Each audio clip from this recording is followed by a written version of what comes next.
Hulaan niyo kung anong lulutuin ko. Eto lang naman yung ulam na hindi nakakasawa.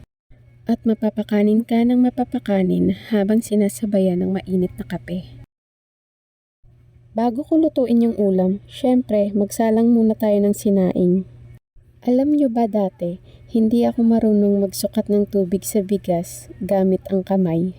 Yung ginagawa ko kasi dati, kung 2 takal ng baso yung bigas na kinuha ko, kailangan yung tubig ko 2.5 takal ng baso. So after ko pala isalang yung sinaing, dumiretso na ako sa ref para kunin tong talong. At sinabay ko na rin pala yung itlog. At dahil marami tong talong, kumuha lang pala ako ng ilang piraso. Nako, sana yung nakuha kong talong yung walang uod. Pero sabi nila masarap naman daw yun, pampaganda ng boses. Basta yung mga uod sa gulay ha. Hinugasan ko na rin pala yung talong dyan at nilagay sa kawali. Dyan ko na rin kasi lulutuin yan. Parang mas napapadali kasi yung pagluto ko kapag kawali yung gamit ko. At sabay salang na rin sa apoy. At habang nilalaga ko pala yung talong, binabate ko na rin pala itong itlog. 4 lang pala yung itlog na ilalagay ko. Kasi konti lang naman yung talong na niluto ko. Medyo naparami nga yung lagay ko ng asin at magic sarap dyan. Kaya yung ginawa ko, hindi ko na nilagyan ng pampalasa yung talong. Malapit na pala maluto yung talong. Kaya after nun, nilagay ko na sa pinggan at binalatan. Wala naman akong kalyo sa kamay.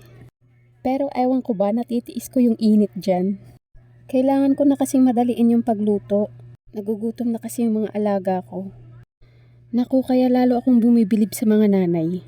Yung mga ganito kaliit na bagay. Tayo lang ang nakakaalam nito. Kaya tayo na lang ang mag-appreciate ng sarili natin mga inay. Alam ko may mga bagay at sakripisyo talaga tayong ginawa na tayo lang ang nakakaalam. Kaya good job ka dyan inay.